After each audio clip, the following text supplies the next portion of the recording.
Every year, it starts the same way.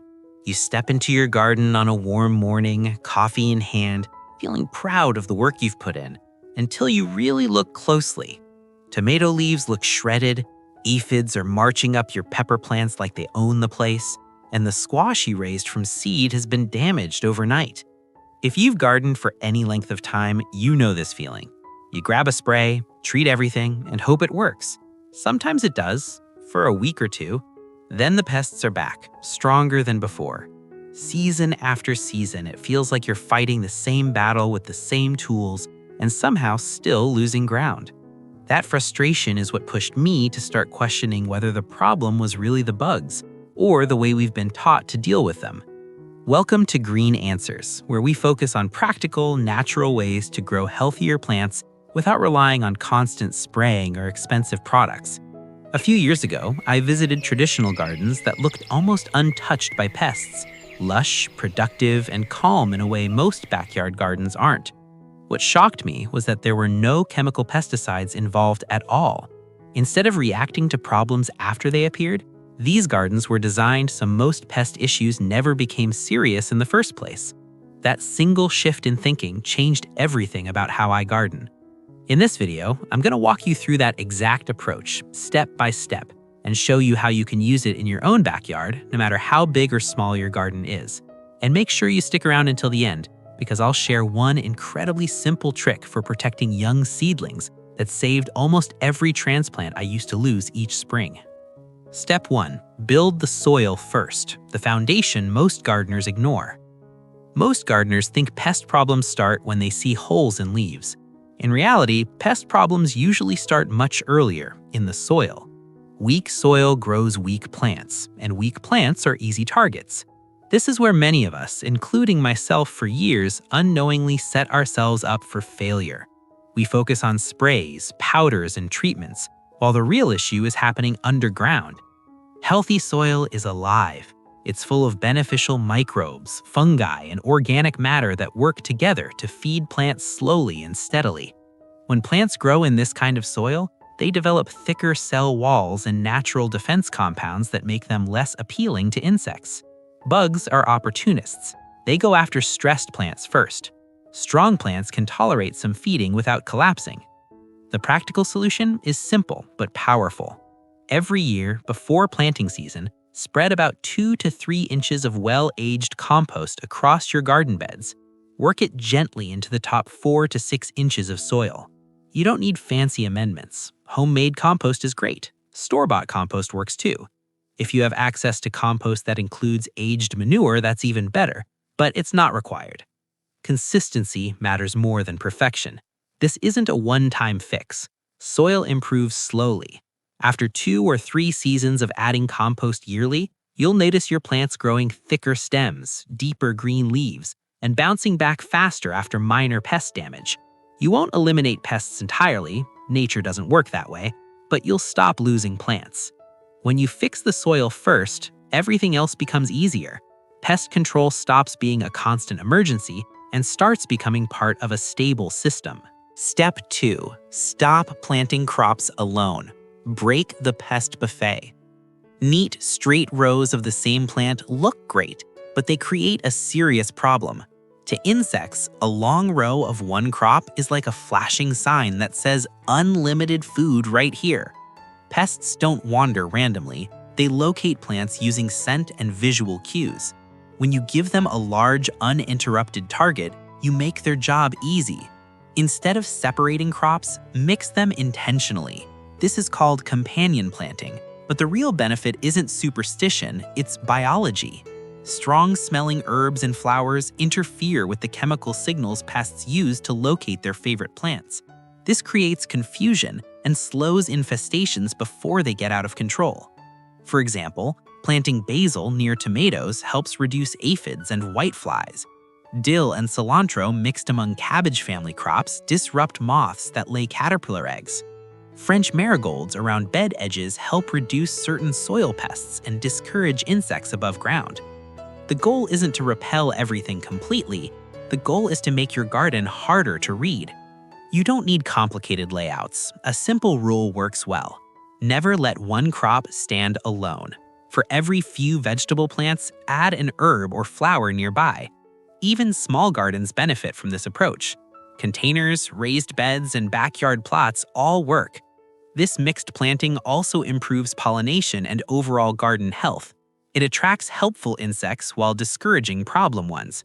Over time, you'll notice fewer sudden infestations and more balance. The garden starts acting less like a vulnerable food source and more like a living ecosystem, which is exactly what you want. Step 3. Attract beneficial insects. Let nature do the work. One of the biggest mistakes gardeners make is trying to eliminate all insects. That sounds logical, but it backfires. Not all bugs are enemies. In fact, many insects are working for you, if you let them. Ladybugs, lacewings, hoverflies, parasitic wasps, and ground beetles are natural predators. They eat aphids, caterpillars, eggs, grubs, and soft-bodied pests every single day. A single ladybug can consume dozens of aphids daily, but these helpers won't stay unless your garden provides what they need. Beneficial insects need nectar, pollen, shelter, and water. Vegetable plants alone don't supply that. This is why creating a small insect-friendly zone makes such a big difference. Even a narrow strip along the edge of your garden is enough. Plant flowers and herbs that bloom at different times so something is always flowering. Low-growing plants in front, taller ones behind. Let them flower freely. Avoid heavy spraying, even organic sprays, because those kill helpers too. Also, resist the urge to keep everything perfectly clean. A little mulch, clover, or leaf litter gives insects places to hide and overwinter. A garden with bare soil everywhere is like a desert to beneficial bugs.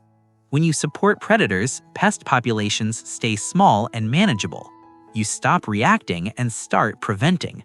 Over time, your garden develops its own defense system, one that works quietly in the background. Step 4. The morning garden walk. Small habit, big impact. This step sounds simple, almost boring, but it may be the most effective habit you can build. Every morning, take a slow walk through your garden. Not to admire it, to observe it. Early morning is the best time. Insects are slower, temperatures are cooler, and you can spot problems before they spread. Turn leaves over, check stems, look closely, not quickly. Most serious pest outbreaks don't start big, they start small and get ignored. When you catch issues early, solutions are easy. A few caterpillars picked off by hand prevent dozens later. Egg clusters scraped off today stop hundreds of pests next week. This is prevention, not reaction. Bring a small container with soapy water if needed. Remove pests directly. No spraying, no panic. Just attention. This daily check also teaches you what's normal in your garden. You'll notice patterns. You'll know when something looks off. That awareness is powerful. Even 10 to 15 minutes a day makes a huge difference. Over a season, it saves hours of damage control and disappointment. Gardening becomes calmer, more intentional, and more rewarding. Step 5. Use trap crops. Redirect, don't fight. Instead of trying to keep pests away completely, use their behavior against them. Trap cropping is a simple idea. Plant something pests like more than your main crops, and place it where damage doesn't matter. Certain plants are irresistible to specific pests. When given a choice, insects go for those first. This pulls pressure away from vegetables you care about most. For example, aphids love nasturtiums. Flea beetles prefer radishes. Some squash pests are strongly attracted to specific squash varieties. By planting these at garden edges or row ends, you give pests an easier target. Once pests concentrate there, you have options. You can remove the trap plants, manage pests manually, or let beneficial insects feed on them. Either way, your main crops stay cleaner. Trap crops don't require daily work. You plant them once and let nature follow predictable patterns. No sprays, no chasing insects around the garden. This approach turns chaos into strategy. You're no longer reacting, you're directing traffic. Step 6. gentle, homemade deterrents when pressure is high. Sometimes pest pressure is heavier than usual. Weather changes, migration patterns, or timing can cause spikes. When that happens, gentle deterrent sprays can help if used correctly. The key is understanding the goal. These sprays are not meant to wipe out everything instantly. They make plants unattractive so pests move on. That's it. Simple kitchen ingredients work well. Garlic and hot peppers create strong scents and flavors insects dislike. A small amount of dish soap helps the mixture stick and disrupts soft-bodied pests. Apply sprays early morning or late evening. Avoid hot midday sun. Focus on affected plants, especially leaf undersides. Used sparingly and combined with all the other steps, deterrents help rebalance the system instead of destroying it. Overuse, even of natural sprays, can undo the work you've already done. Think of sprays as support, not the main strategy. Step 7. Protect young plants at their weakest stage. Most plant losses happen early when seedlings are small and vulnerable. Once a plant matures, it can handle minor damage. The goal is simply to protect it during that short window. A simple cardboard collar around the base of young transplants creates a physical barrier against soil-level pests. It takes minutes to install and breaks down naturally as the plant grows stronger. This small step prevents sudden losses that frustrate gardeners every spring. It's quiet, cheap, and effective. The kind of solution that doesn't get attention but works season after season. When you combine this with healthy soil, mixed planting, beneficial insects, daily observation, trap crops, and gentle deterrents, pest control stops being a struggle.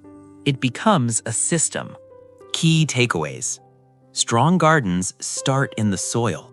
Build healthy, living soil every year with compost, and your plants will naturally resist pests instead of collapsing under pressure.